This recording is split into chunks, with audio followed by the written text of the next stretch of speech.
Hello everyone, we are Robin and Graham. And for the last 3.5 months, we have been traveling Southeast Asia. And today, we are bringing you the ultimate backpacking guide to Thailand. So let's get started.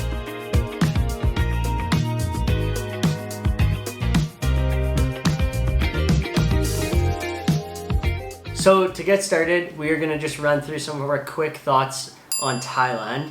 So Thailand is a place that has a little bit of everything for everyone. It's got beaches, it's got temples, jungles, big cities, and of course, it's got delicious food. Yeah, so it really attracts all different kinds of travelers to the country. You can come for luxury, you can come for the food, you can come if you're a nature lover, you can come if you're a budget backpacker. So really, we just met so many amazing, different, diverse travelers on this trip.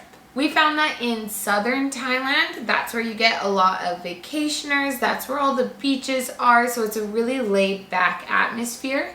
But if you stick to the mainland and go more so up north, that's where you get all of the temples and the culture and the jungles, and it's really good for nature lovers. And something you are going to learn really fast, no matter if you go in the south or in the north, is that 7-Eleven is going to be one of your best friends. You can seriously get absolutely anything you would possibly need at a 7-Eleven, and I'm quite certain there will always be one within a couple block radius of you at all times.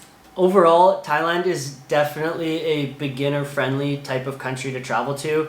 It's very set up to go from place to place and travel within each city. So if you're a beginner traveler, definitely put Thailand on your list because it's a great fit. So to start out in this video, we're going to go through some helpful tips. Now, if you've already watched our Indonesia or our Vietnam guide, lots of the tips are going to transfer over, so we'll make sure to timestamp them all in our description box below so you can skip ahead to the ones that you want to hear about. First, we're going to talk about currency. So in Thailand, they use the Thai baht. We use the app XE for all of our conversions. You don't need Wi-Fi or internet or anything to use it, so definitely make sure you get that before you go. So another app that we recommend you download is Google Translate.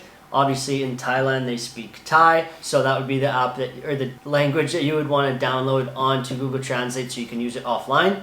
We found for most of our time in Thailand that there wasn't much of a language barrier, which made it traveling Thailand quite simple actually. A nice part about Google Translate as well is that they have a camera feature, so you can just hold it above the menu or the sign or anything that you can't read or that's written in Thai, and it'll translate to your desired language. Another thing that Graham and I like to do when we go to a new country is we like to learn a couple phrases. We always learn hello and thank you. We find that those are the two most common that we use. If it is something in our vocabulary, we also learn you're welcome and goodbye. We did not learn that in Thai this time, but we did learn that hello is swadika or sawadikap, and I'm not sure when you use either. I think one is male, one is female. Yeah. And then same with thank you is kapunka or kapunkup. I think depending on if it's male or female. I kind of use them interchangeably, but the locals, they understood what I was trying to say. A couple other helpful apps that we recommend you downloading is Hostelworld and Booking.com for any of your accommodation needs. 1-2Go Asia, Grab and Gojek for transportation, and then Viator and Get Your Guide for any sort of activities. A common question when traveling to a foreign country is how am I going to get around and how am I going to use the internet? That's where a SIM card comes in handy. So you can either do an eSIM. I did try one in Indonesia. It did not work and I just ended up wasting our money. So I went with the physical eSIM from Indonesia till the end of our trip. So in Thailand, we used the company True Move. It was actually really helpful. Like Robin said earlier, 7-Eleven just becomes your best friend and you can get pretty much anything that you need there, including a physical SIM card. So go to your closest 7-Eleven, probably a maximum of 4 blocks away, bring your passport and some cash and get yourself a SIM card. Next, we want to talk about payments. So just like in Indonesia and Vietnam, cash is always going to be best. Most like street vendors, local vendors, activities, sometimes they're only going to take cash. We did find that if you were to book anything online, so any activities, any accommodations, they most often took card and didn't request you to pay in cash when you arrived at the place. And we did find at some of the hostels and even some of the hotels, if it was a little bit more higher end, that you could pay with card as well. Yeah. So it's sometimes an option, but not always a guaranteed option. So I would always make sure you had at least some cash on hand. However, there are going to be some accommodations, at least that we found, that are going to ask you to pay in cash when you arrive. Now, Graham and I don't feel super comfortable holding that much cash at one time, especially depending on how long you are staying at this place. So we always found that if it was in a popular area, we would get to the destination first, and then they would usually point us to the closest ATM that we would then use to take out cash to pay for our stays. However, we did run into the problem in Indonesia, not in Thailand, but it's just something for you to keep in mind. If you travel to a more off the beaten track place or maybe a smaller island, ATMs might not be super readily available, and then I do suggest that you take out cash and have that with you before you travel over there, just in case. And the last thing we want to talk about when it comes to payments is tipping. Now, tipping in a restaurant setting isn't super popular, but just like Vietnam, it is going to be popular to tip your guides or tip anyone that's doing some kind of physical labor for you. So if you like got someone to row you in a boat or take you somewhere, usually tipping is highly encouraged. And there was a couple times, although we did learn from our time in Vietnam, that you want to make sure you break your larger bills into smaller bills in case you are expected to tip, because there were some times where we were stuck with too large of a bill that we wanted to tip with, but then you can't really ask for change, so then it becomes a little bit of an awkward tension. Yeah. So just to avoid that, make sure you have a couple small bills here and there, especially if you're going on some kind of excursion. Next thing, the water in Thailand is not safe to drink from the tap. So we would recommend either getting bottled water from your 7-Eleven. If you want to reduce your plastic waste, bring a filter water bottle. So we use the Grail GeoPress that filters and purifies your water, so it makes it really clean and really good to drink. We use it throughout our entire time in Southeast Asia and never had a problem. Now, something that's probably already on your itinerary of something you want to visit when you come to Thailand is a temple. Now, temples are part of their culture, so there is some rules and regulations when it comes to what you can wear to go visit a temple. So if you are a woman, then it is required that you have your shoulders covered and your knees covered. Now, in Indonesia and Vietnam, if I happen to forget, usually they had something to provide me for free that I could then use to get into the temples. That is not the case in Thailand, or at least not that I found. If I forgot, I either would have to have bought something to cover up or turn around and not visited it because it would not have been allowed in. So make sure you have some kind of long sleeve or short sleeve to cover your shoulders, and then some kind of skirt or sarong or pants or something to throw on over your shorts so that you're able to visit the beautiful temples, because they are everywhere. And for men going into temples, we only ran into one issue the entire time where I needed to have my knees covered and didn't have pants with me, and that was to enter the Grand Palace in Bangkok. The best time to visit Thailand is between the months of November and April, because that is when most of the country is experiencing dry season. Now, I say most of the country because there are certain areas that I don't know if they're exactly opposite, but they definitely experience a heavier rainfall during those months than most of the other areas.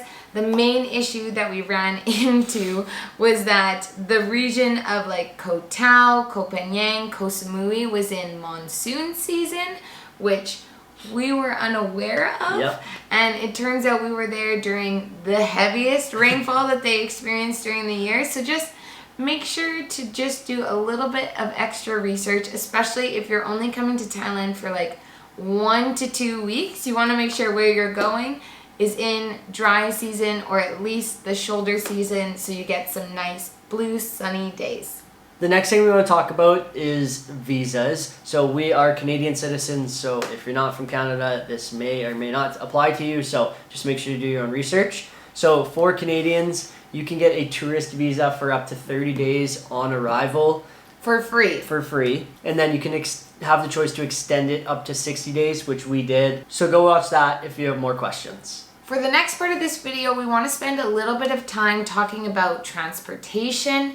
Now, Thailand, because it is more of a tourist destination, we found that it was really easy to get around and there was lots of different options for what you can take. So first, we'll talk about public transportation. Now, if you're in a larger city like Bangkok, they actually have public buses that you can hop on and hop off. They're honestly a lot easier to use than I thought they would be. And they're very cheap. Easily the cheapest, best way to get around. It's just not the most glamorous and doesn't take you in the most direct route. Also, if you're in Bangkok, they do have like some sort of sky rail system that's set up through the major parts of Bangkok that is more expensive but a lot more efficient to get you from point A to point B. If you are in a smaller destination or more in the southern parts of Thailand, public transportation can look more so like the back of a truck with 2 benches along the inside, and it just works a little bit differently. There still is designated spots on its route that it will stop at,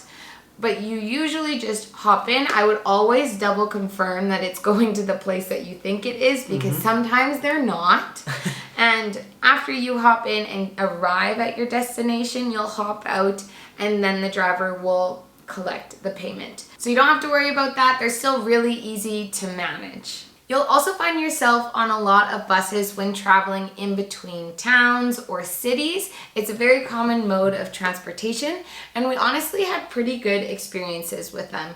Just like most of the buses in Southeast Asia, they'll make 1, 2, maybe a couple stops along the way, usually for bathrooms and snacks and things like that. We did find though in Thailand that lots of the buses did have a bathroom on it, which I was super thankful for, because in Vietnam there was no bathroom no matter how long the journey. A tool that we really found ourselves using a lot in Thailand was 1-2-Go Asia. There, especially in the south, are travel days where maybe you take a shuttle and then you take a bus and then you take a ferry, and there's all of those different modes of transportation that is really hard if you book like each of them individually. 1-2-Go Asia will book them all together, and often we got like a little sticker that we'd have to wear of our final destination, and they kind of just herded you through it, and it was honestly really quite straightforward. Very simple. Another way that you can travel in between cities is by train. Now, this isn't everywhere in Thailand, but if you happen to be traveling a route that has a train, they are really helpful. And there is a couple different classes that you can take. So you can take 3rd class, or you can take a 2nd class seat AC, or a 2nd class sleeper AC, or 1st class. And honestly, I love train travel and it's probably my favorite, and I do recommend that you try at least one when you're in Thailand. Another mode of transportation that you might find yourself on when traveling between 2 different towns or cities is by ferries. Now, especially because in the south it's so popular to go island hopping, you might find yourself on a ferry more than one time. And we've said in previous videos, we are not necessarily the most comfortable on the ocean. So take what we say with a grain of salt. You might have a completely different view than us, but we always recommend the slower, bigger ferries, because the bigger your boat is, the less you feel the waves as you're traveling. Another key way of getting around is using Grab or Gojek. These two are kind of the Ubers of Southeast Asia. You can book either a car or a scooter. Honestly, the scooters were cheaper and easier to maneuver in lots of traffic. So if you don't have your bags or anything like that, you're probably safe to hop on a scooter. Or you can rent your own scooter. But in Thailand, you do require to have an international motorcycle license, which neither of us actually have. We have our international driver's license, but not a motorcycle license. Motorcycles. So it can be hard in some of the bigger cities Like even the smaller ones. Yeah, like even like in Phuket, nobody would allow us to rent a scooter from them because we didn't have a motorcycle license. So if you have a motorcycle license, that's awesome. You'll have no problems renting a scooter. But if you don't, you may have some problems.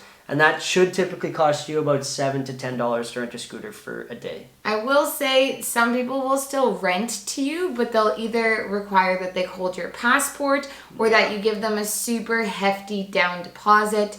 Now, we were super timid to do either of those, so generally, if that's what they demanded, we went elsewhere to see what we could find. And further on that point, always make sure that you read the reviews of the company that you're working with and take a video and photos of any damage that is on your scooter when you rent it. There have been some travelers who kind of tell horror stories about having to replace scooter parts, so just make sure you take that quick video to save yourself from any problems. So now that we've kind of covered all of our helpful tips, we are going to move on to our route through Thailand. So if you're looking for a specific spot, they are timestamped below. With that being said, the first place that we found ourselves in was on the island of Phuket. Now, Phuket is the largest island in Thailand and it's located in the south and it has a main airport. So if you are looking to start your time in the south of Thailand, Phuket is really common for you to fly into.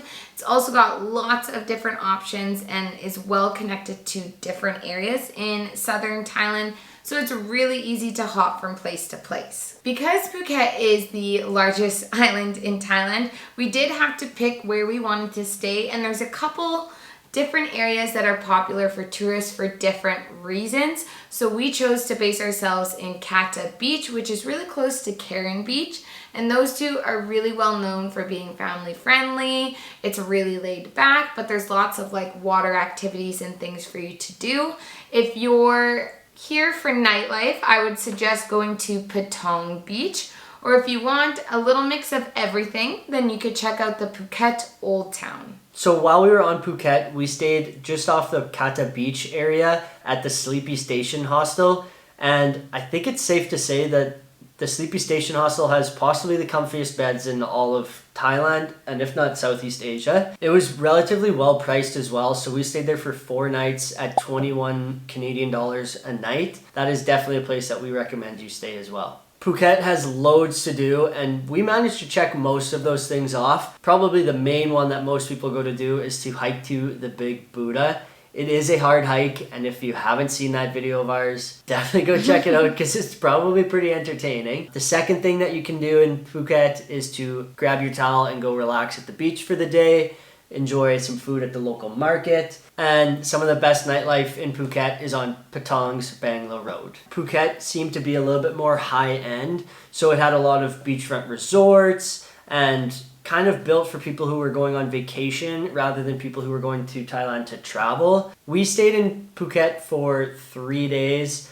I would recommend something probably pretty similar, if not a day less, because we managed to see pretty much everything we wanted to, and we got some time at the beach as well. Plus, there's so many islands in southern Thailand, so try to do some island hopping and explore as many as you can. The next place that we visited on our trip was Ao Nang. Now, Ao Nang is just on the other side of the bay, so it was really easy to find a shuttle to take us there. And it dropped us off right at the place we were staying, which was amazing. Overall, Ao Nang is a calm, laid-back beach town. I would say it's still just as touristy as Phuket, but it wasn't as many luxury 5-star resorts taking up all of this space. It was more of like a town feel. So it just felt very welcoming, and there was lots of stuff to do, lots of stuff in our price range. The town of Ao Nang was just an absolutely wonderful location to base ourselves for a couple days. We stayed at the Pop-In Hostel, which is a pretty popular one in this location. It's located just up one of the main roads. So it was about, I would say, a 15-ish minute walk to the main beach area. The hostel itself, I would say, would be a great way to meet people. There's a really nice common area. There's coffee, even though it's instant, and they organize a lot of activities every day. So if you're solo traveling, it would be a really great place to stay. However, we booked a private room. It is a bunk bed in one of their storage closets. I'm pretty sure that they transformed into this. So even though we didn't have maybe the most enjoyable stay there, if you are looking for that dorm experience, I feel like it would be a really great place to stay. It also cost us 26 Canadian dollars a night for the private room that we booked, and I do believe that the dorms would probably be a bit cheaper. Although the town of Ao Nang itself has lots to do and see just by wandering up and down the streets and looking at the different shops, eating at the markets, you can also take a really quick longboat to Railay Beach, which is just around the other side. And there's a hike that you can do. There's really popular, beautiful white sand beaches that you can stay at.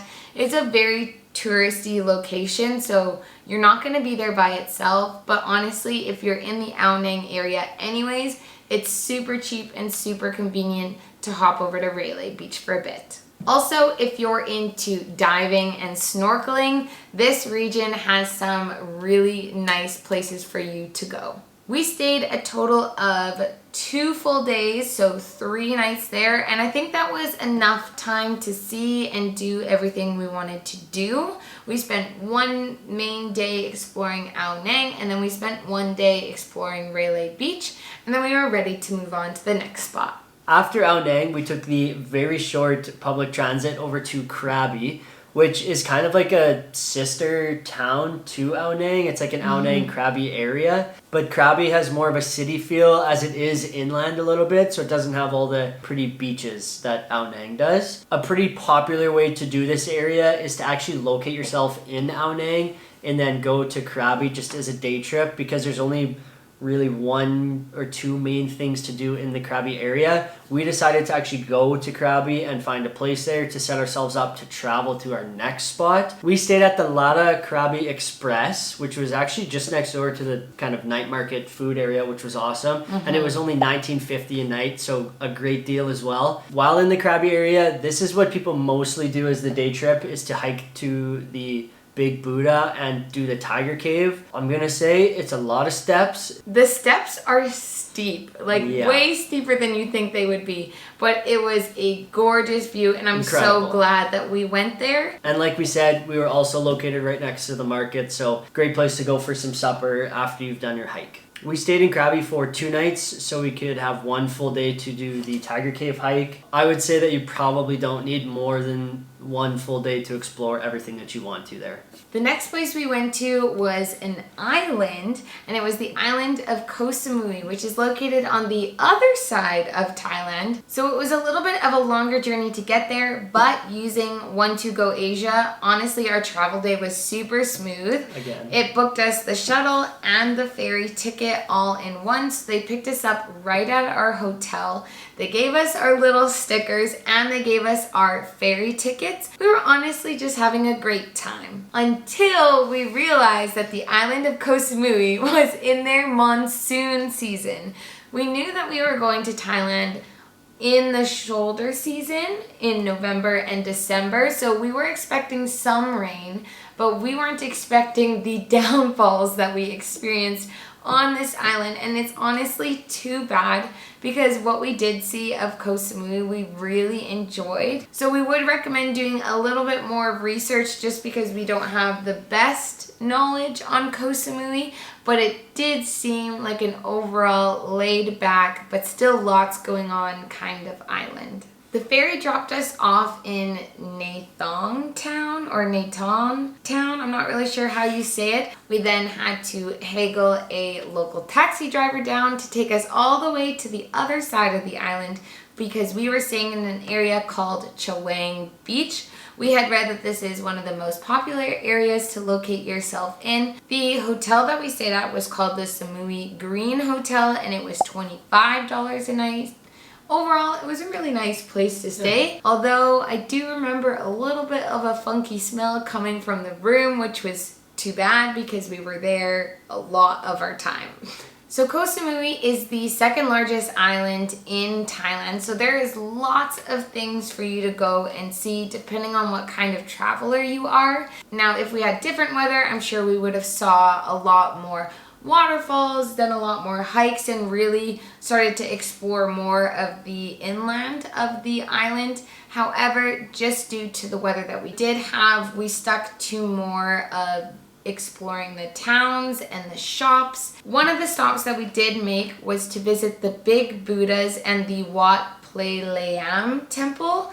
Now there was 2 big Buddhas in that temple that were situated on a lake. So it was really picturesque and everything was on a big grand scale. So that was one of my favorite sites that we saw on the whole island. Another stop that we made was to the Fisherman's Village. Now I don't know how local this is, but it was really cool to see. There was a whole bunch of local shops and souvenirs and restaurants and bars and stuff that you can kind of walk through the streets, and it's situated right on the water. So that was a really lovely way to spend an afternoon. Another thing we did on this trip was actually go visit the Central Samui Mall, which you don't need to do on your trip, but if you happen to get bad weather, it's a big mall. And usually situated outside there is a market, and across the street of that, during certain days of the week, that's where the night market is. We didn't actually, unfortunately, get there. We thought it was open a night that it wasn't, so we had missed it.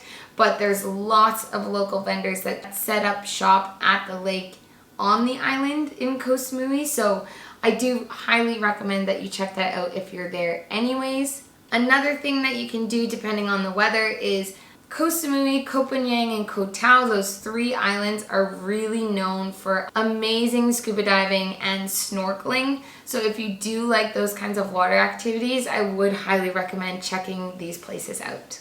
We spent 2 full days on Koh Samui, and for us, because of the weather, that was plenty of time.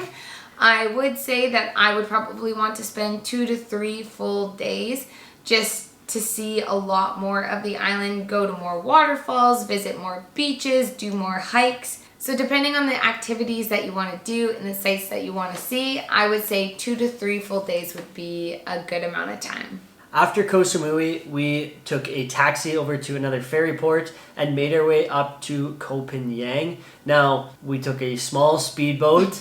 And like we said earlier, that's maybe not the best option. For us. It was very bumpy and very rocky and just wasn't all that comfortable. But we did make it. It was only about 30 minutes or so in the water. And then once we got there, we actually ended up getting a Grab to our place and then rented a scooter from there.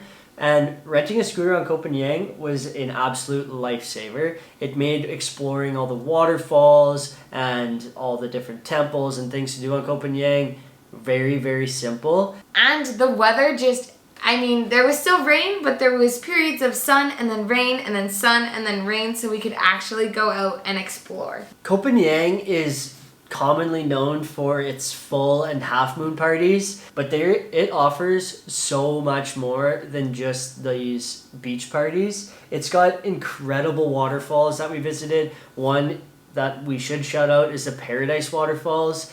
It's run by this lovely, lovely woman. So if you're on Koh Phangan, make the journey to Paradise Waterfalls and give a donation, buy a wristband, because this lady just touches your heart. It makes me smile thinking about that time. Koh Phangan has a wide variety of beaches, so you can certainly find one that suits what you want to do, as well as it's got some amazing hikes, temples, and a market kind of in the middle of everything that is a great place to enjoy some supper. We stayed at the Lewin Guest House, which is actually right on the main strip and just outside of the harbor a little ways. One benefit that it had that most places didn't was a rooftop balcony with a kitchen and a hangout area with a table, so we could go up there and spend the evenings and watch the thunderstorms that were raining down on the Koh Islands. We stayed at the Lewin Guest House for 3 nights at $30 a night and absolutely jam-packed our 2 full days on Koh Phangan. So we would definitely recommend that you do the same.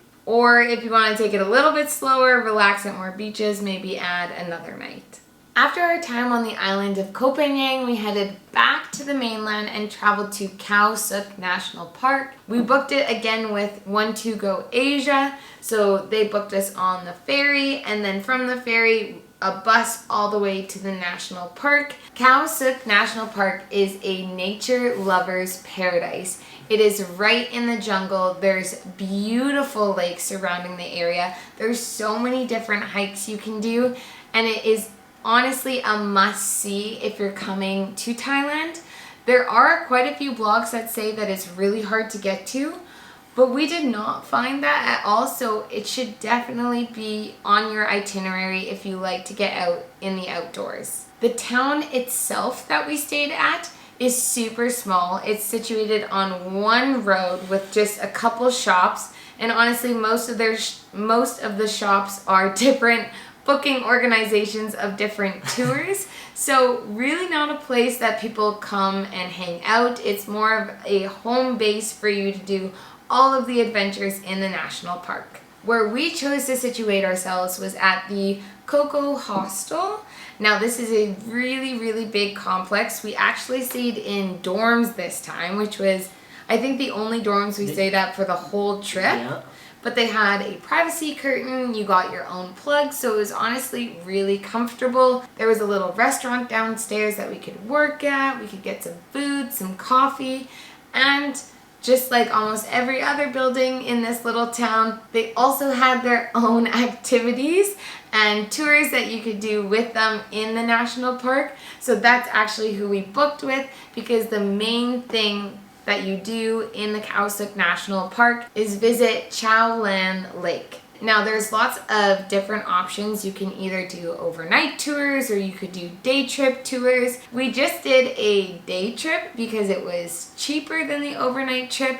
So they picked us up right at our hostel. We went to Chow Lan Lake. It's actually a man-made lake, which you would not expect that when you were riding it. No. It is massive. Huge. The views that you get in Khao Sok National Park were honestly unlike anything we had seen up until that point. The mountains were gorgeous. The water was just so peaceful. We got to swim in it and hike in it, and it was just honestly such a fun time. And if you do the overnight trip, I do believe you stay in one of the overwater bungalows. If you want to skip the touristy lake altogether, I do believe there's tours that are more heavily based in hiking as well. We stayed in Khao Sok for 3 nights. Now, I don't think that's very common because we got a lot of strange looks. Before getting to the national park, we didn't know how easy it was going to be to book a tour once we got there. We knew the rates were cheaper to book when you got there as opposed to pre-booking in advance, but we wanted to give ourselves enough wiggle room that if we didn't get it the first day, we'd have another chance to do it the next day. However, it was super easy, and with how little there is to do in the town, I would honestly just use it as when you get there, sleep there, do your excursion the next day, and then leave the day after if it works with the bus schedule. Or if it doesn't, spend one night there when you get back and then head out the next day. You really don't need to stay to explore the town, just explore the national park, and then you can head to the next spot. Our next spot is a bit of a journey to get to. So to start, we took a bus from the Khao Sok National Park to Siratani. From Siratani, we got on a bigger bus, which was an overnight bus to Bangkok. Spent 1 night in Bangkok, and then got on an overnight train all the way to Chiang Mai. Chiang Mai is located in the very north of Thailand, and there's kind of 3 ways you can get there: by train, like we said, flying, or by bus. And the overall vibe of Chiang Mai is that it's laid back, everyone is very nice there, but it's going to be a hub where you're going to get a lot of really cultural experiences. Chiang Mai was one of our favorite places in all of Southeast Asia, so this is one that you have to put on your list and make sure you get there for a bit of an extended period of time. While we were in Chiang Mai, we actually ended up staying in 2 places. So the first and main one that we stayed at was called Ban Rachaya, which is located just inside of the city walls. It was $30 a night, and we stayed there for 6 nights. It was close to all the markets and, of course, a nice little coffee shop. The second place we stayed was at the Jimmy and Jang homestay. This was on the outside of the old city walls, and we only stayed there for one night and only spent $21 on it. It was comfortable for a night. I'm not sure I would spend 6 nights there like we did at Bang Rashaya. I would say if you're going to Chiang Mai, the old city is probably one of my favorite places to just wander around in. So find an accommodation within the walls of the old city. Yeah. We were located in the northeast and I loved that area. So check out that area. See if there's something that catches your eye. Chiang Mai is amazing for 2 different reasons. One, there is so much to do inside the city itself. But also where Chiang Mai is located, there is so much to do outside of the city. You are surrounded by jungle, so there's waterfalls, there's beautiful temples, you can do elephant sanctuaries, you can do jungle treks. Like, really your options are endless and you can really tailor your Chiang Mai experience to the type of traveler you are. Specifically for recommendations in the city, I recommend the first day you're there, just especially if you're staying in the old city, just start walking. Yeah. There was so many markets that we stumbled upon, little street vendors, street food, temples, shops.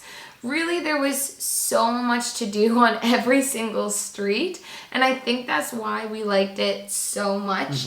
There was lots of tourists because we were actually there at the time of the Loy Kathrong Festival, which is the Lantern Festival in November, so I think we were probably there with the max amount of tourists Peak they Chiang Mai see, season. And I still had an absolutely amazing time. I would also recommend, because if you're like Graham and I and you love food, they have so many unique dishes to northern Thailand. So try a cooking class or a food tour, or when you're walking around, if you just want to walk through the markets and pick and choose what food you think looks good and try it, you will not be disappointed. We spent 5 full days in Chiang Mai, plus the 2 days that we were out in the jungle trekking, and our time flew by.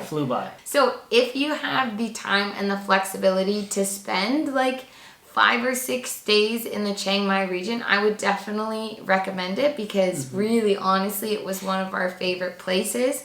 However, if you don't have that much time, I would still see if you can try to get like 4 days in Chiang Mai. After Chiang Mai, we made our way just a little bit further north and went to Chiang Rai. Most people actually end up doing Chiang Rai just on a day trip, and we actually ended up spending a few days there, but I can certainly see why it would be a day trip for a lot of people. It seemed like there wasn't a lot going on outside of the main tourist attractions. When we were even like walking around, there were shops that were closed. We had a tough time finding restaurants to eat at. While we were in Chiang Rai, we stayed at the Moon and Sun Hotel, and it came to about $18.65 per night, which was pretty good. I think it kind of did the job for us. We rented a scooter while we were there. Robin even did a little bit of driving, which was really exciting. The tourist attractions in Chiang Rai, there are 2 temples, the White Temple and the Blue Temple. So different than any of the temples we had seen on our whole trip. Yeah, and then there's also the Black Temple, which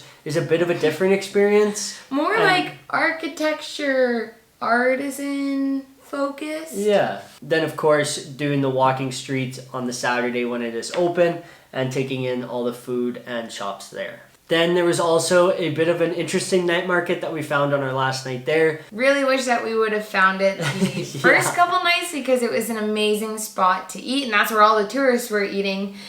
We just didn't know about it. Overall, Chiang Rai was an awesome place to be, but I think next time I would probably do it just as a day trip from Chiang Mai. Or spend 1 night there. Yeah. Okay, sorry for the camera angle switch. Our battery died. But we are on to our last and final destination of our trip, which is the capital city of Bangkok. So to get from Chiang Rai to Bangkok, we first took a bus back to Chiang Mai, and then later on that day hopped on an overnight train from Chiang Mai to Bangkok because, again, that's our favorite way to travel. If you're coming to Thailand, in one way or another, you're probably going to end up in the city of Bangkok, whether you fly into it to start your trip, you fly out of it to end your trip, or you use it as a stopover to get from the north to the south or the south to the north. It's just a really big kind of hub in the middle of Thailand. And honestly, I feel like it's hit or miss with travelers, whether they like or don't like Bangkok. We personally really enjoyed the city. Yeah. We maybe had longer there than we necessarily needed, but it's the last stop of our trip, so that's just how our time worked out. And Bangkok is such a big city, so really it can cater to whatever kind of traveler you are. I know we've said that before, but honestly, we got to explore a whole bunch of different areas, and each area was so different and unique than the last. So we were just pleasantly surprised by the whole thing.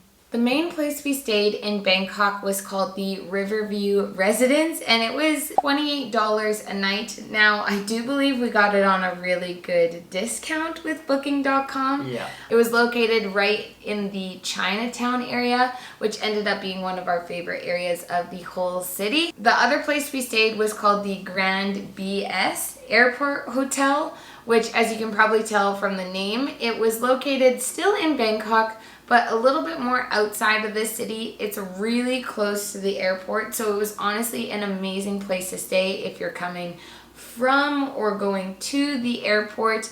It was $61 a night, which is way more than we usually spend, but there was a pool, there was a restaurant, and it was just a lovely way to kind of end our trip. Now, like we said before, if you find yourself in the city of Bangkok, there is tons of things to do. And these are just a couple things that you can add to your list. You can cruise down the river. There is a great public boat system. You can visit Asiatique, although we thought it happened to be closed that day, but turns out we were there just too early. You can also visit two of probably the more famous things to do in the city, which is the Grand Palace and Wat Po. Both are beautiful spots. You can also visit a couple of the smaller temples in the area if you want. There's also tons of markets. One of the biggest markets, it's called the Chatuchak Weekend Market. You can also, if you like shopping, visit Central World and the CM Square. It's in an area with a lot of skyscrapers, so it really felt more like a major city. You can also visit a Thai fight. We didn't actually end up going to see one, but we've heard they're really popular. And you can also visit the famous Khao Sok Road. Now, this is a famous street for nightlife, bars, nightclubs, restaurants, all of that stuff. But probably something that we would recommend the most is to go visit Chinatown. It is such a unique spot in Bangkok. There's tons of amazing food. You can do a food tour there. We did one that took us through the back streets of Chinatown, so we tried dishes that we would have probably never tried by ourselves, and that was one of the highlights of our time in Bangkok for sure. We had a total of 6 days exploring in the city. You definitely don't need that much. Again, it was at the end of our trip, so that's just kind of how it worked out time-wise.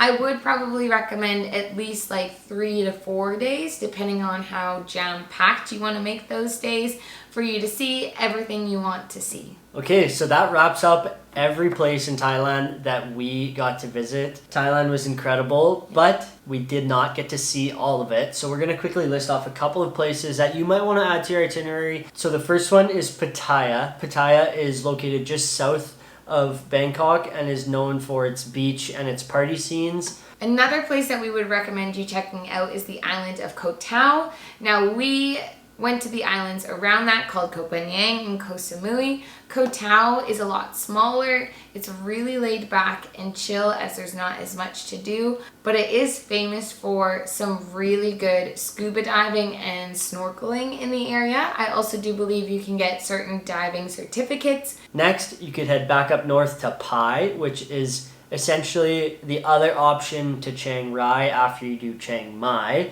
It's got a similar vibe from what I've heard to what Chiang Rai has, but be warned, the roads to get to Pai have been known to make people a lot of people sick, and they're very windy, so just be cautious when you're going. The last place that we would recommend you checking out is the island of Koh Phi. Now this is a super touristy place. It's got a couple famous locations to it and just the scenery is beautiful. However, tourism has just made it a little bit too busy for us, which is why we didn't go to it. There was lots of other beautiful places that we were going to see on the trip. Now, you can't go to Thailand without trying some of the amazing food. So here are a few dishes that you need to add to your list. Pad Thai, mango sticky rice, green, red, yellow, and really any kind of curry, Khao Soy, Pad Kra Pao, Tom Yum soup, papaya salad, and last but certainly not least, cheese toasties from 7-Eleven. Our time in Southeast Asia was truly amazing and Thailand was a beautiful way to end our trip. And seriously, we can't wait to go back to this area of the world someday. So if you have any questions about any of the countries that we visited, including Thailand in Southeast Asia, feel free to leave them in the comments or send us a DM on Instagram. And we hope you have a wonderful time backpacking Thailand, and we will see you in the next video. Bye-bye! I like it! Whoa, I like it! My voice cracked. I like it. Blue sunny days. We ended up doing 3 full days. I like this. A couple...